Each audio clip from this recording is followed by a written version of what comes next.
Hello everyone and welcome back to Beyond the Park with me, Fletcher. And today we're going to be looking at an odd little sauropod. But before we do, don't forget to like, comment and subscribe for more of us from Tricolor Gaming and more of Beyond the Park. So, on with today's creature, Amargasaurus. Amargasaurus is a unique little sauropod from Argentina. Due to arrive in our parks when Jurassic World Evolution 2 releases, I thought it would be a good time if we dug into its real-world history, ready to bring this species back from extinction. The discovery of this animal was part of a large expedition in 1984 to the La Amarga formation in Argentina. The expedition was led by the late paleontologist Jose Bonaparte, and his expeditions are key to Argentina's fossil discoveries. Our spiny sauropod owes its discovery to Guillermo Ruggier, I think I pronounced that right, not sure. And in the same expedition, they also discovered a nearly complete skeleton of a Carnotaurus.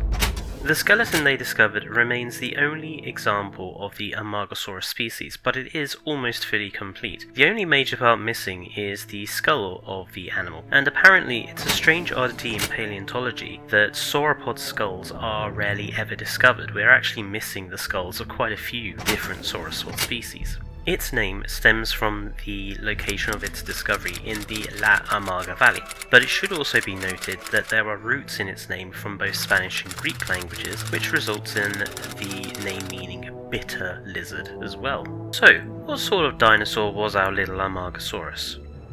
Well, to answer that, we need to delve a little into dinosaur family trees.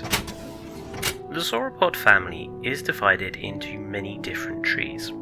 The two major trees we are interested in here are the Macronaria tree and the Diplodocodea tree. Inside the Macronaria tree, we find the tall-necked animals like Brachiosaurus and Titanosaurs divided into various groupings.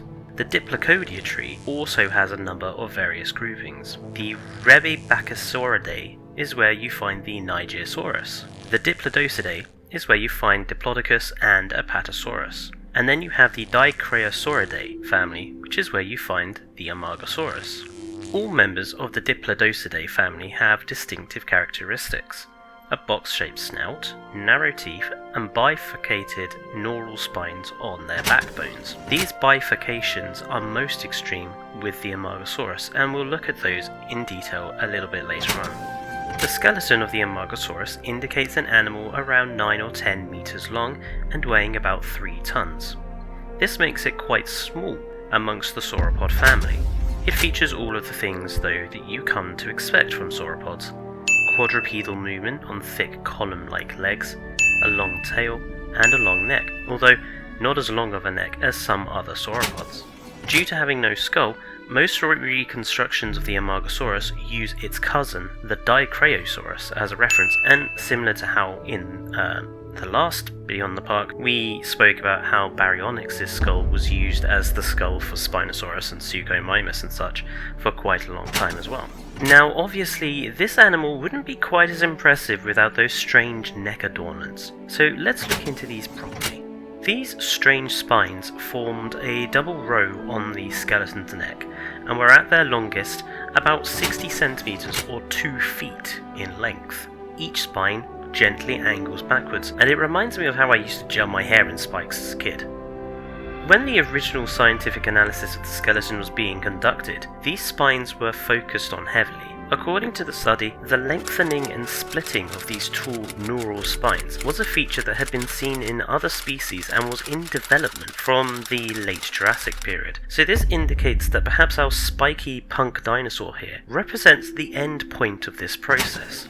But what were these extreme spines used for? Well, the exact purpose is, like most of paleontology, a bit of a mystery. In 1991, when the original fossil was described, the spines were suggested to be a defensive weapon against predators. It would make a lot of sense, since any large theropod dinosaur would probably want to bite at the neck, which is where most predators go for the kill. Those spines would certainly pose a spiky problem for a predator trying to get its jaws around a diminutive Amargasaurus's neck.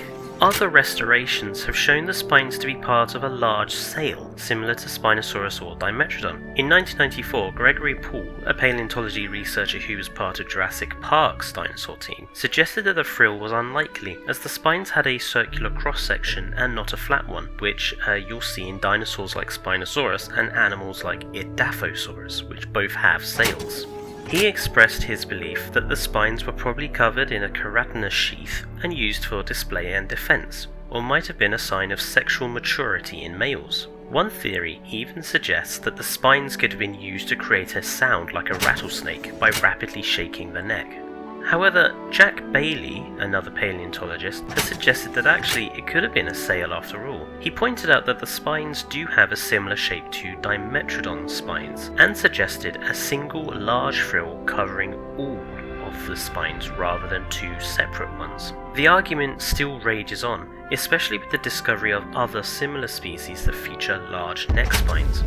I have to say that while I think the frilled sauropod would look amazing, I think the way it looks in Jurassic World Evolution 2's Species Guide with these spikes looks equally as amazing, and makes me think of some punk rocker from the 1980s. I can see these things with nose piercings, wearing leather jackets and riding motorbikes.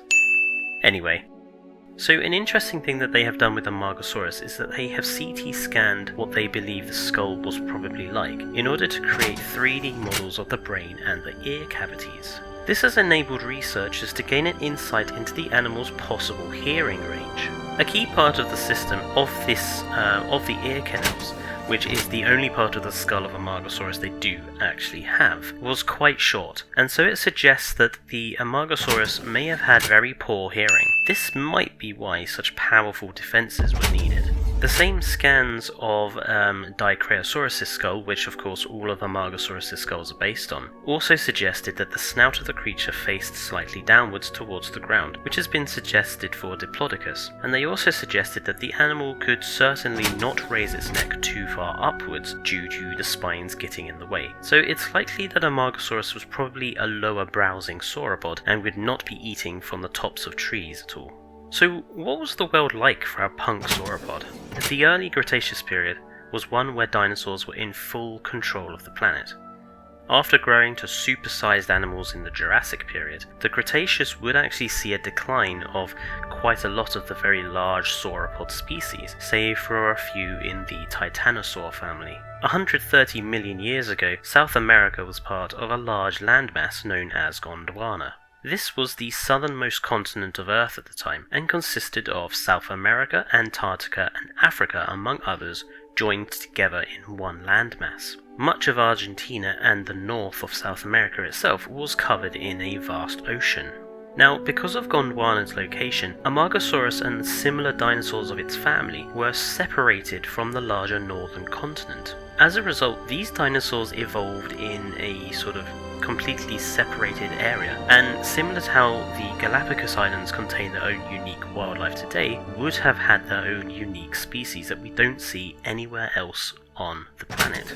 In the area that Amargasaurus has been found, it lived alongside both titanosaurids and other short-necked sauropods. Most of the remains of these are fragmentary at this time, so we don't know for certain what they were. However, for all these animals to coexist, they would have been having to eat different foods, otherwise they would be in direct competition with each other. Amargasaurus probably ate vegetation growing at mid to low ground level heights, taking advantage of food sources that larger titanosaurs just would ignore. The shortness of its limbs suggests it was a slow mover, at least to bone apart, although newer studies indicate it may have been able to gallop like a rhino. Could you imagine this thing charging you down like a rhino? I could imagine it would scare many a predator, especially with those spikes.